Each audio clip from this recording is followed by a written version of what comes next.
Yashodanandana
His Divine Grace, Srila Abhay Charanarvinda, Bhaktivedanta Swami, Srila Prabhupada ki Jai.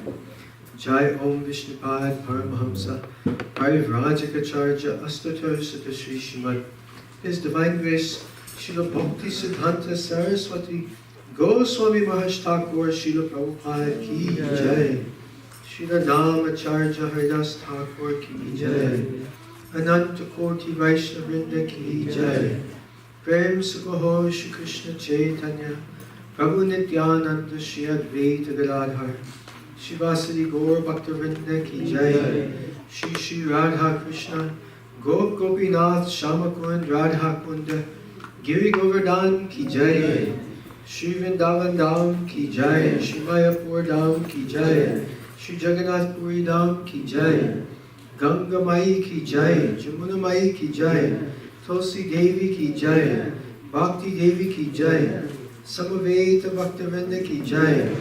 Yuga Dharma Harinam Sankirtan Jagya ki Jai. Brihat Vardanga Srila Prabhupada's Transcendental Book Distribution ki Jai. Shri Shri Gauri Thai ki Jai. Shri Shri Jagannath Baladev Subhadra ki Jai. Shri Gopal Ji ki Jai. Shri Nath Ji ki Jai. Shri Shri Radhamadava ki Jai. Nitai Gaur Premanande. All glories to the assembled devotees, Hare Krishna. All glories to the assembled devotees, Hare Krishna. All glories to the assembled devotees, Hare Krishna. All glories to Shri Shri Guru Shishi Gauranga. Oh, glorious to Srila Prabhupada. Srila Prabhupada ki jai. Namo Vishnu Padaya Krishna Krishnaaya Namaste Saraswati Devi Gaurvani Vicharine Nirvishesha Shivaya Prasachari Shri. Om Namo Bhagavate Vasudevaya. Om Namo Bhagavate Vasudevaya. Om Namo Bhagavate Vasudevaya. Om Namo Bhagavate Vasudevaya. Om Namo Bhagavate Vasudevaya. Om Namo Bhagavate Vasudevaya. Reading from Srimad Bhagavad Gita as it is, chapter 7, text number 14. The chapter is entitled Knowledge of the Absolute. Chapter 7, okay. No. I didn't change that. Well, the shloka is correct. Please repeat after me. Devi Esha Gunamayi. Devi Gunamayi. Mama Maya Duratyaya. Mama Maya Duratyaya. Mam Eva Ye Prapadyante. Mam Eva Ye Prapadyante. Maya Metam Tarantite. Maya Metam Tarantite. Devi Esha Gunamayi. Devi Gunamayi. Mama Maya Duratyaya. Mama Maya Duratyaya. Mam Eva Ye Prapadyante. Mam Eva Ye Prapadyante. Maya Metam Tarantite. Maya Metam Tarantite. Devi Esha Gunamayi. Devi Esha Gunamayi. Mama Maya Duratyaya. Mama Maya Duratyaya. Mam Eva Ye Prapadyante. Mam Eva Ye Prapadyante. Mayam Etam Tarantite. Maya Metam Tarantite. Please chant. Devi Esha Gunamayi. Devi Esha Gunamayi. Maya Durataya. Mama Maya Duratyaya. Mame Prapadyante. Mam Eva Ye Prapadyante. Maya Tam Tarantite. Maya Metam Tarantite. Devi Esha Gunamayi. Devi Esha Gunamayi. Maya Durataya. Mama Maya Duratyaya. Mameva Ye Pradante. Mam Eva Ye Prapadyante. Metam Tarantite. Maya Metam Tarantite. Mataji's. Devi Esha Gunamayi. Mama Maya Duratyaya. Mam Eva Ye Prapadyante.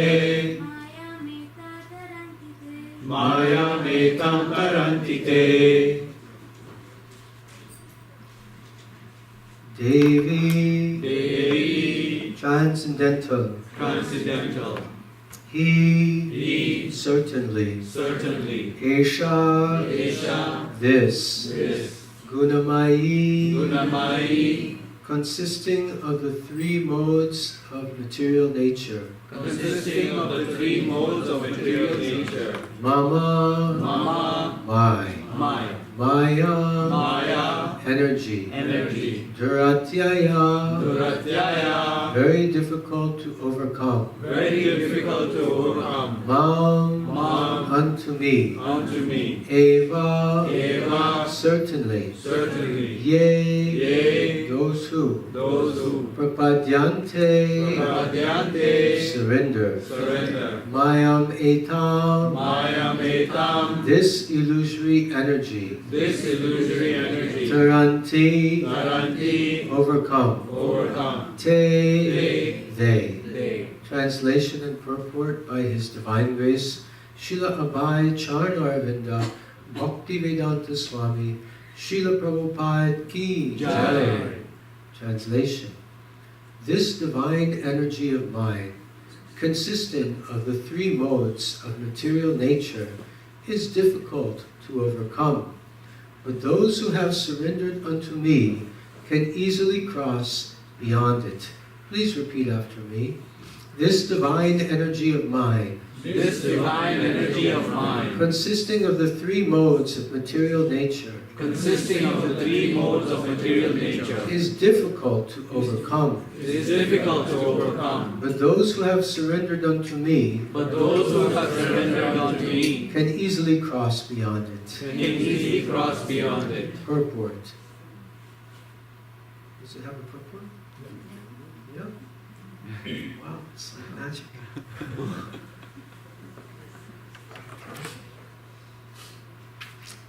Purport.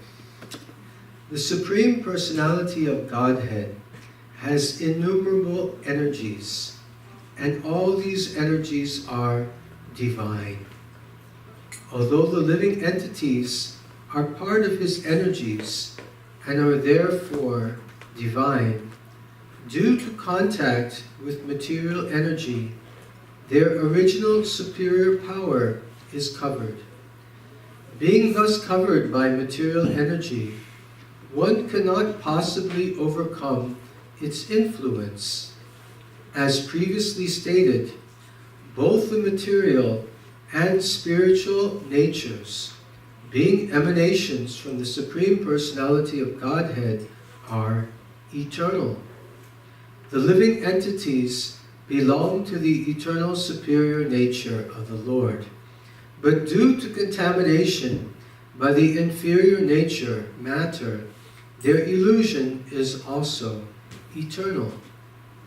The conditioned soul is therefore called Nityabhada, or eternally conditioned. No one can trace out the history of his becoming conditioned at a certain date in material history. Consequently, his release from the clutches of material nature is very difficult, even though that material nature is an inferior energy, because material energy is ultimately conducted by the supreme will, which the living entity cannot overcome.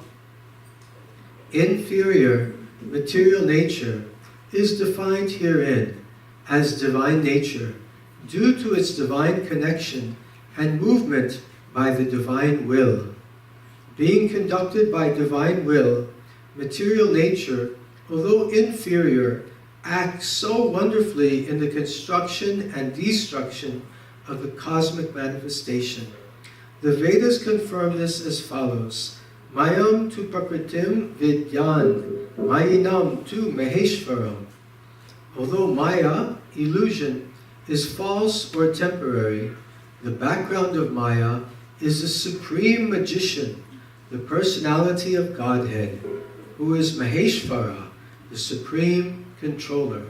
From the Svetasvatara Upanishad 4.10. Another meaning of guna is rope. It is to be understood that the conditioned soul is tightly tied by the ropes of illusion. A man bound by the hands and feet cannot free himself. He must be helped by a person who is unbound. Because the bound cannot help the bound, the rescuer must be liberated.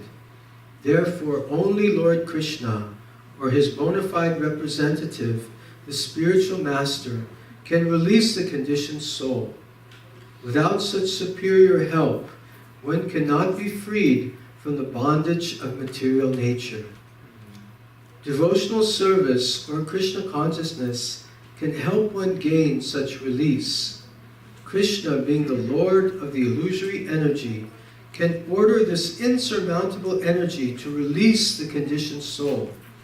He orders this release out of his causeless mercy on the surrendered soul and out of his paternal affection for the living entity, who was originally a beloved son of the Lord. Therefore, surrender unto the lotus feet of the Lord is the only means to get free from the clutches of the stringent material nature. The words Mam Eva are also significant. Mam means unto Krishna, Vishnu only, and not Brahma or Shiva. Although Brahma and Shiva are greatly elevated and are almost on the level of Vishnu, it is not possible for such incarnations of Rajagun passion and Tamagun ignorance to release the conditioned soul from the clutches of Maya. In other words, both Brahma and Shiva are also under the influence of Maya. Only Vishnu is the master of Maya. Therefore, he alone can give release to the conditioned soul. The Vedas, the Svetasvatara Upanishad 3.8, confirms this in the phrase, Tam Eva Viditva, or freedom is possible only by understanding Krishna. Even Lord Shiva affirms that liberation can be achieved only by the mercy of Vishnu. Lord Shiva says, Mukti Pradata Sarvesham Vishnur Eva Na Samshayaha. There is no doubt that Vishnu is the deliverer of liberation for everyone. Devi Esha Gunamayi Mama Maya Niratyaya Mam Eva Ye Prapadyante Mayam Etam Taranti Te.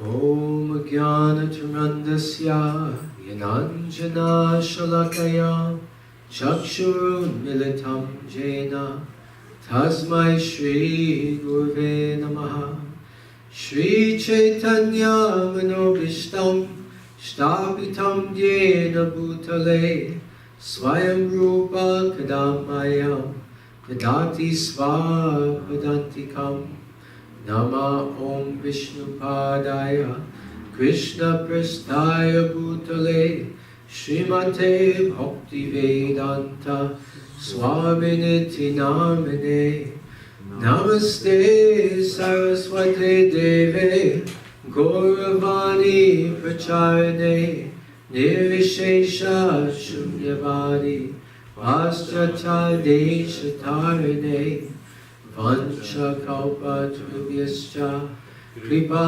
Sindhubhya Evacha Patitanam Pavanebhyo Vaishnavebhyo Namo Namaha. Jai Shri Krishna Chaitanya Prabhu Nityananda Shri Advaita Gadadhar Shivasari Gaura Bhakta Vrinda. Hare Krishna, Krishna Krishna, Hare Hare, Hare Rama, Rama Rama, Hare Hare.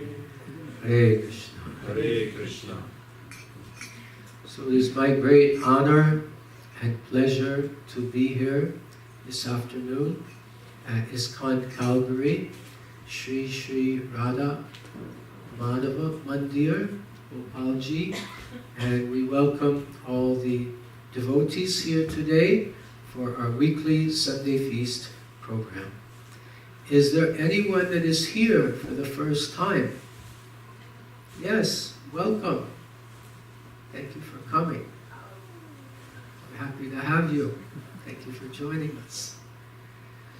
So, this verse in Bhagavad Gita is discussing the importance of surrendering to Krishna. Because if we surrender to Krishna, then we can overcome even the Mama Maya Duratya, Krishna's most powerful illusory energy that covers us and makes us forget who we really are. Who are we? Jivera Srupahoy, Krishnara Nityadas. We are not this body. We are not man, we are not woman, we are not Indian, we are not American, we are not Chinese, we're not young, we're not old. We're the eternal spirit soul that's within the body. Just like a driver is driving in the car, and when the car gets old, the driver gets out of the old car and gets into a new car. So similarly, the soul is driving this body, and when this body gets old and worn out, the soul, the driver of the body, gets out of this body and enters into a new body. This is confirmed in Krishna in Bhagavad Gita, chapter 2, text 13. Dihino sminnyatadehe komaram yovanam chara tatadehantras praptir dirhastatranamuyati. That just as the soul in the body passes from boyhood, childhood, to youth, to old age, the soul similarly passes into another body at the time of death.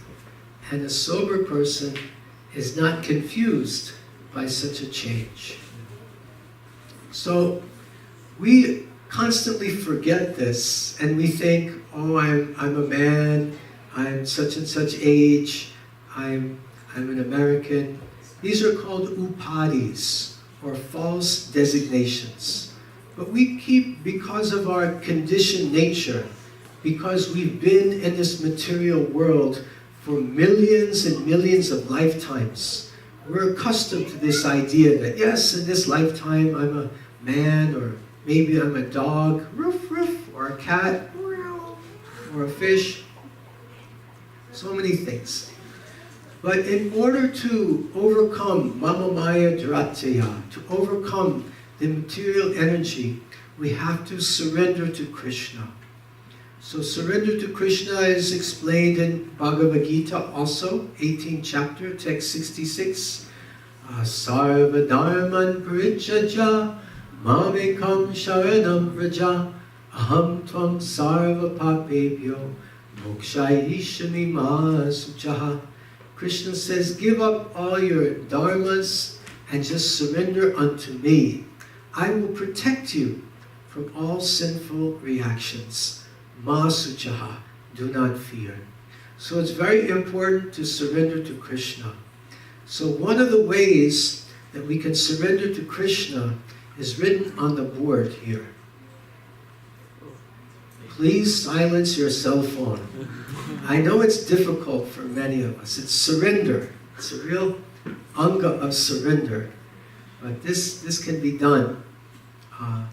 This is a step towards success. Another step towards success, Krishna says, Kirtanyad eva Krishnasya. He says, you should chant my names. Krishna encourages us to chant his holy names. So we chant the Hare Krishna Maha Mantra. Hare Krishna, Krishna Krishna, Hare Hare, Hare Rama, Rama Rama, Hare Hare. So this is another limb or anga of surrender, is to chant Krishna's names. We can chant together as a group, and this is very wonderful with mridanga drum and kartals, cymbals. And we can also chant privately in a personal meditation on beads. This is a transcendental spiritual technology, chanting on beads. So we can use these beads in our personal meditation, and this is called japa. Japa means a meditation that is quiet. So we can chant ourselves also, Hare Krishna, Krishna Krishna, Hare Hare, Hare Rama, Rama Rama, Hare Hare. And this is also an item of surrender. Furthermore, an additional item of surrender is to live our lives in a very pure way according to the scriptures, refraining from meat eating, fish, eggs, any form of intoxication, no wine, no cigarettes, not even tea or coffee. A couple of days ago, I was walking on the pathway by the Bow River, and one gentleman came up to me and said, "Can I ask you a silly question?" And I said, "Okay." And he said, "Do you have a cigarette?" So I said, "Unfortunately I don't, but I can give you the Maha Mantra. Hare Krishna, Krishna Krishna, Hare Hare, Hare Rama, Rama Rama, Hare Hare." And then also we refrain from illicit sex outside of marriage, and in marriage for procreation purposes, and also no gambling. So these are elements of surrender. And if we do our best to surrender to Krishna, then Krishna will surely help us. He says, "Yeya tam mam prapadyante, tam sataiva bhajamyaham." As you surrender unto me, I will reward you accordingly. So that reward is, we become, you better give that to me because I'm leaving in the morning and I don't want to leave it here. Yeah, thank you. Yeya tam mam prapadyante, tam sataiva bhajamyaham. Krishna says, as you surrender unto me, I reward you accordingly. And Krishna says, my devotee never perishes. If one takes up this path of devotional service, then even if one makes a mistake, or a few mistakes, and performs the most abominable actions, api chetsu duracharo, and Krishna will bring that devotee back. Krishna says, my devotee never perishes.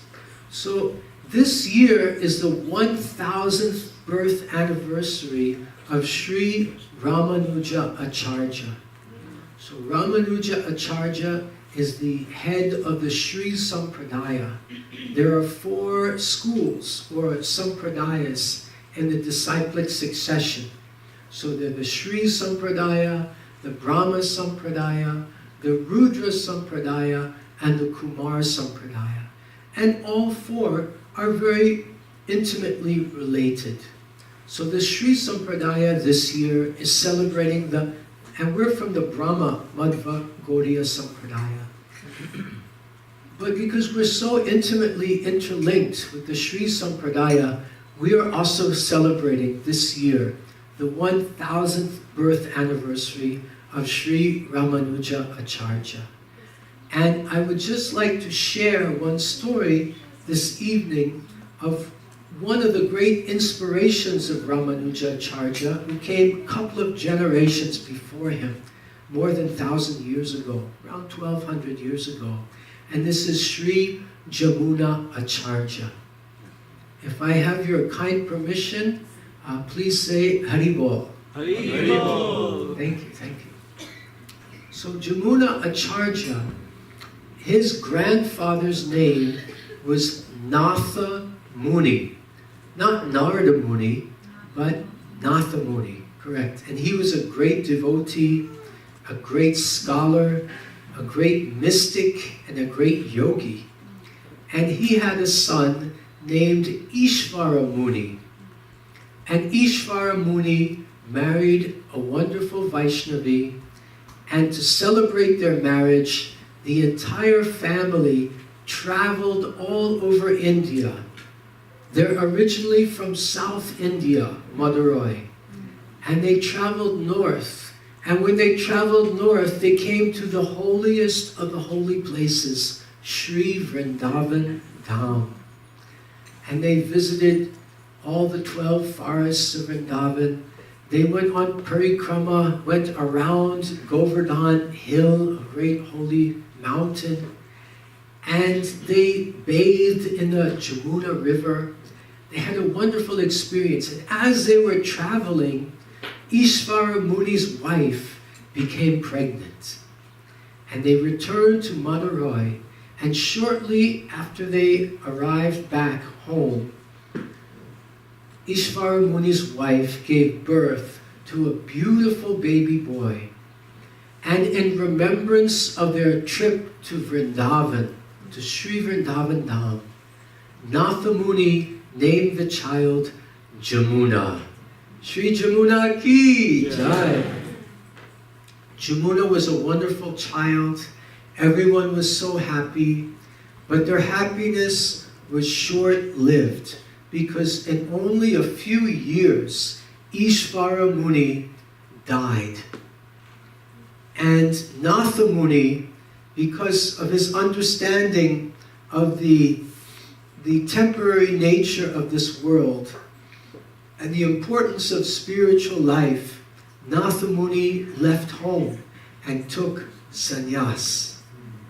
That left little Jamuna home with his mother and grandmother, and they lived in poverty.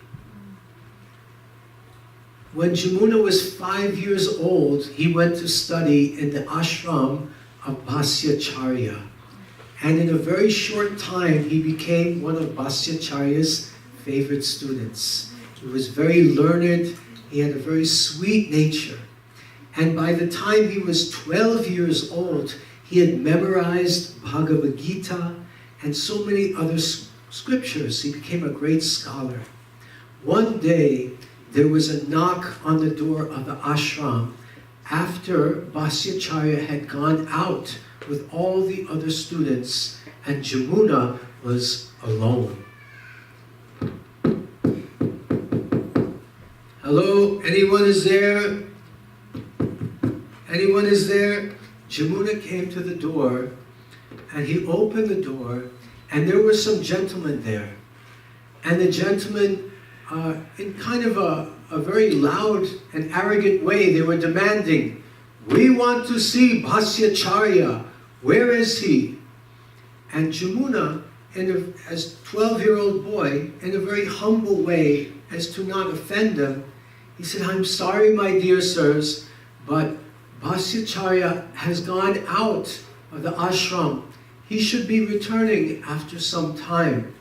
May I please ask, who are you?" And the gentleman replied very haughtily, "Who are we? Who are we? You don't know who we are? We are the great students of the greatest pundit, the greatest scholar in the world, the great Kolahala, the king's own pundit. And I'm surprised that you don't know who we are." And they went on to say, "Where is Bhasyacharya? Kolahala, he defeats everyone in debates, and he defeated Bhasyacharya also. And the king has made a law that anyone who is defeated in debate by Kolahala, they must pay a tax every year to Kolahala, or else they will be killed. And Bhasyacharya has not paid his tax for several years. What kind of madman is he? What kind of fool is he? What kind of mork, pagal, crazy person is he?" Meanwhile, we understood that Bhasyacharya was a poor man. He could not afford to pay the tax.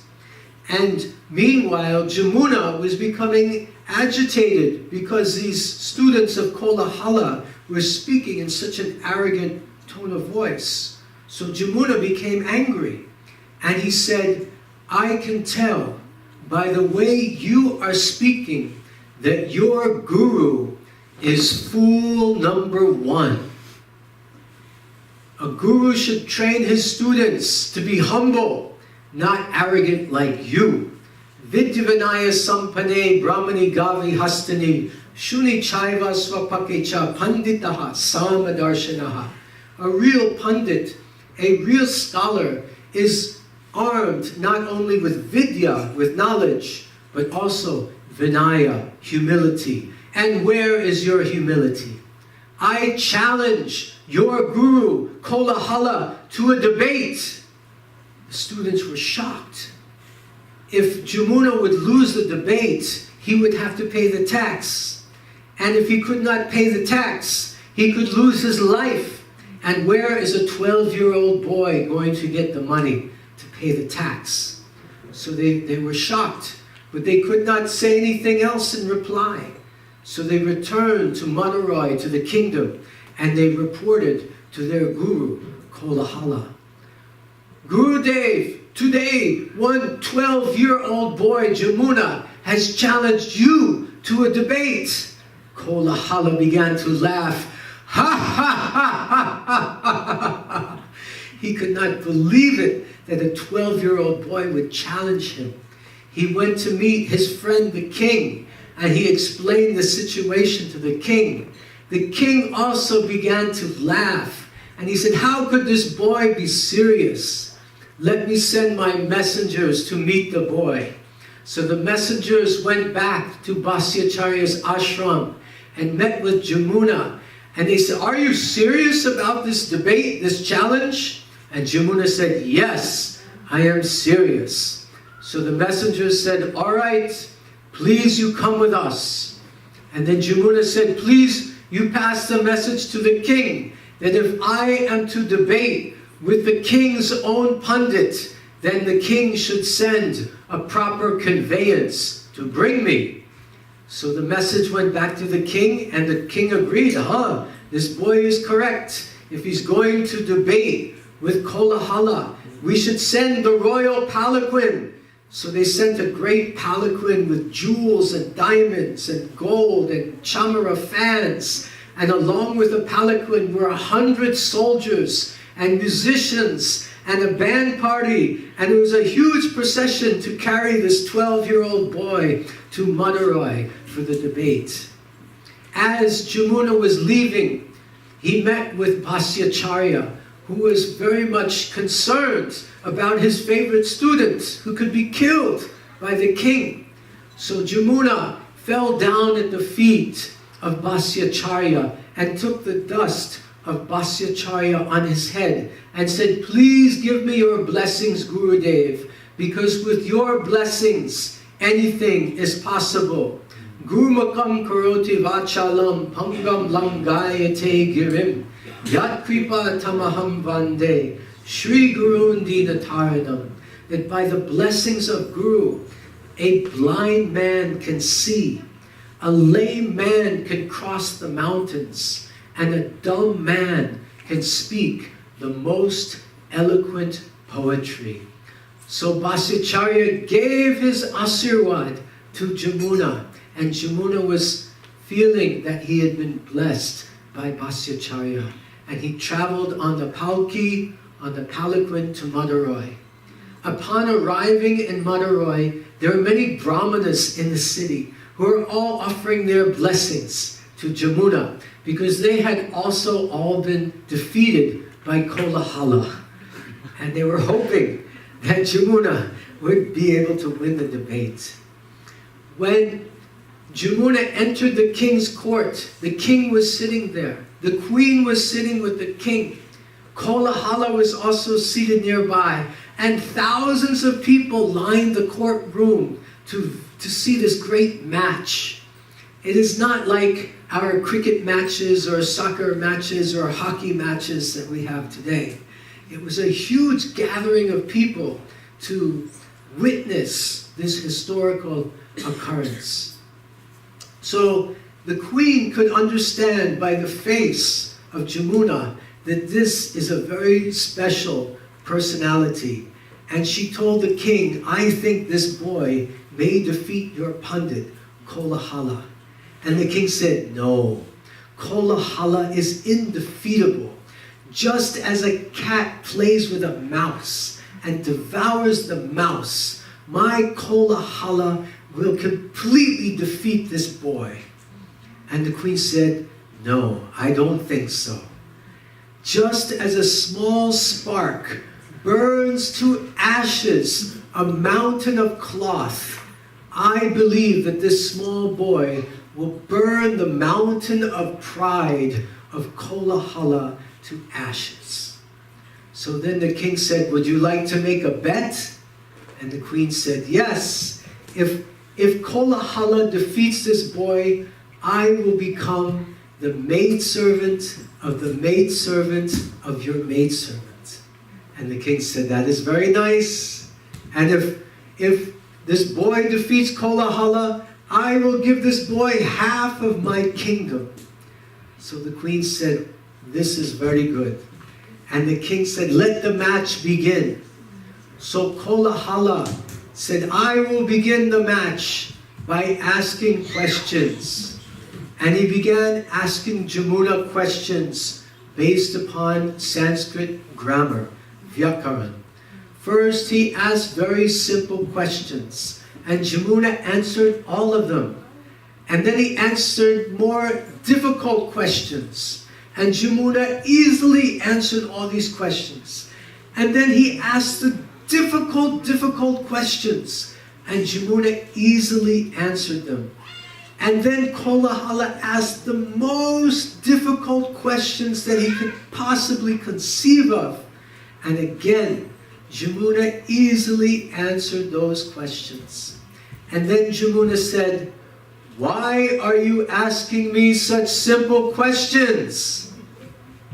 Is it because you think I'm very small and therefore I do not have any intelligence?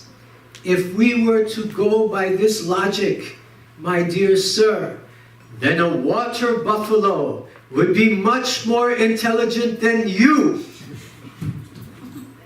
So Kolahala had to agree that yes, this logic is correct. And he said, "All right, then you ask the questions." So then Jamuna said, "I will make 3 statements. If you cannot refute these statements, then you have lost the debate. Do you agree?" And Kolahala said, "Yes, you make your 3 statements." So then Jamuna made statement number 1. Statement number 1, your mother is not barren. Barren means the inability to have a child. So then Kolahala was confused. I am sitting right here. How can my mother be barren?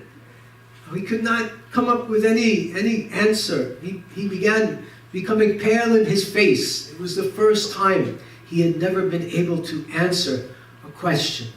And he said, "All right, make your second statement." So then Jamuna said the second statement, and the king was sitting right there. "Refute this statement. The king is a righteous king." So then again, Kolahala is confused. If he starts to criticize the king, and king is sitting right there, the king will have him killed. So he cannot refute this statement. He said, "This is not possible to refute this statement." He said, "Make your third statement." And the queen is also sitting right there. And then Jamuna said, "My third statement that you must refute is that the queen is chaste." Refute this statement. Chastity means that she's faithful to one man. And the queen blushed, she turned pink color. And again, Kolahala is confused. He cannot say anything. So then all the brahmanas who had been wanting Jamuna to win the debate, they were saying, "Kolahala has lost. He has not been able to refute the statements." And then Kolahala became angry as fire. And he said, no one can refute these statements. Jamuna, you must refute these statements. If you cannot refute these statements, you will die. And Kolahala's disciples and fans and following were cheering, "Yes, yes, Jamuna must refute these statements." And Jamuna's fans, the brahmanas, were saying, no, Kolahala has already lost. There's nothing in the rules of the debate saying that Jamuna must answer these statements. So there became almost a riot in this assembly, the royal assembly. And then Jamuna said, "Om Shanti, Shanti, Shanti." And everyone was quiet. And Jamuna said, "I will refute these statements." And Jamuna explained the first statement, that Kolahala's mother is not barren. In the Manu Samhita, it is explained that any woman who has only one child is considered barren. And as Kolahala is an only child, then Kolahala's mother is barren. And the people in the audience were clapping and applauding. Haribol, Haribol. They were very pleased. And then Jamuna said the second statement, the king, our king, cares so much about his citizens. He's always concerned about them. He's always protecting them. He's doing everything he can to guide them in a righteous way. However, the Manu Samhita explains that the king takes 1/6 of the pious activities of the citizens and also 1/6 of the sinful activities of the citizens, the sinful reactions, the karma. And because Kali Yuga is an ocean of faults, Kaler Doshan and He Rachan, most people in Kali Yuga are sinful. Therefore, the king is taking 1/6 of the sinful reactions of so many citizens. Therefore, how can it be said that the king is a righteous king? And the people cheered, Haribo, Haribo. And then Jamuna said, now I will refute the third statement. Our queen is so much dedicated to her husband. Her every breath is for his benefit and satisfaction. However, Manu Samhita declares that within the body of a king, the 8 principal demigods reside. Chandra, Agni, Varuna, Surya, Indra, etc. 8 principal demigods reside in the body of the king. So the queen is having relations with 9 men. Therefore, how can it be said that the queen is chaste? And everyone cheered, Haribo, Haribo. And the queen stood up and she said, Alalambara, Alalambara, Alalambara. He has conquered, he has conquered, he is the conqueror. And the king took a flower garland and put it on the neck of Jamuna. And he declared, I will give half of my kingdom to Jamuna. Haribo.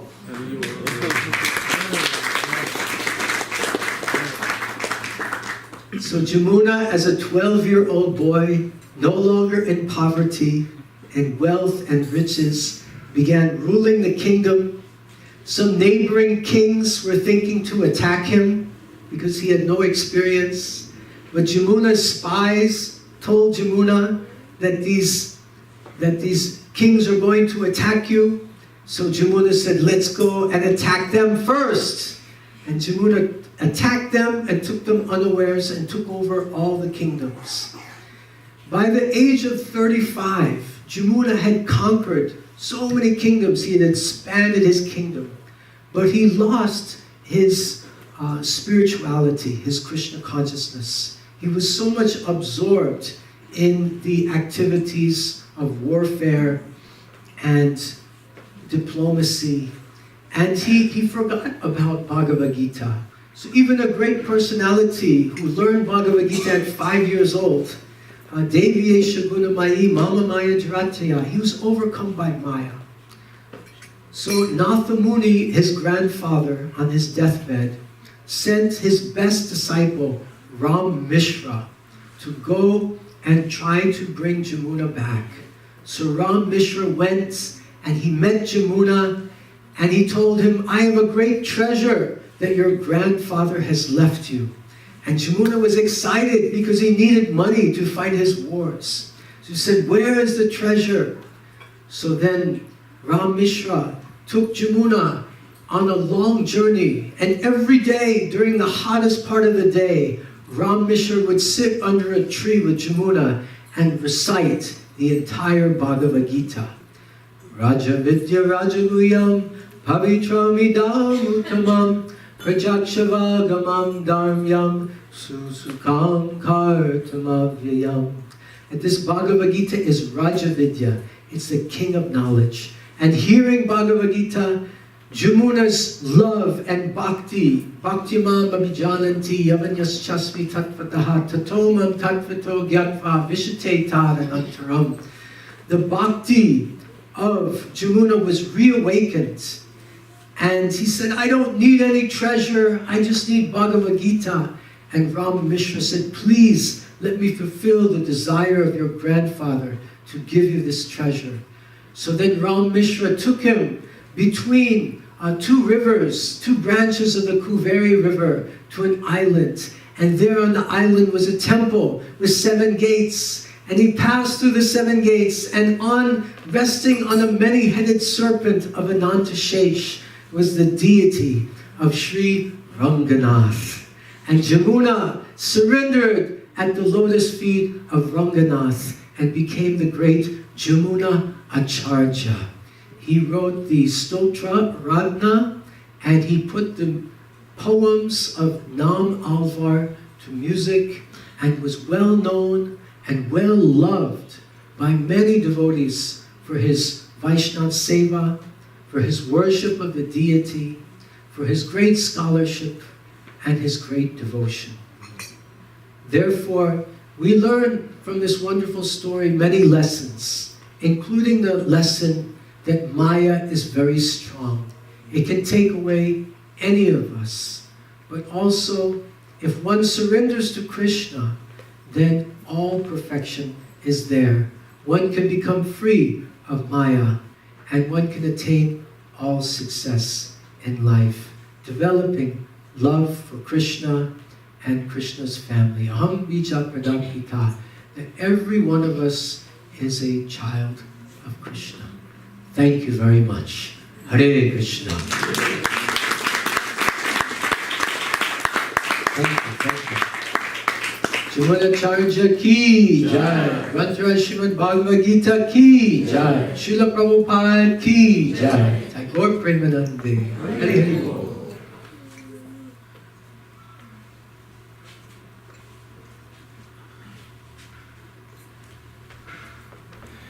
Thank you, Ekalavya Prabhu, for a wonderful class. Hare Krishna. Let's say once again, Hari Bol. Hari Bol.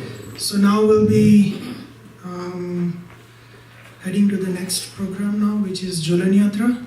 And we request all the devotees to be seated.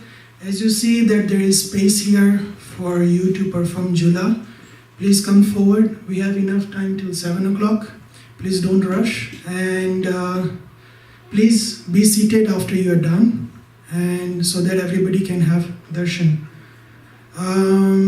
It's a humble request, who has any leather belts or anything leather with them, please keep it on the side while you come here. And perform the Achmana. One of the devotees will be giving you water. Don't sip it. Wash your hands with it and take the blessings. Hare Krishna. Jaya Radhe, Jaya Krishna, Jaya Vrindavan.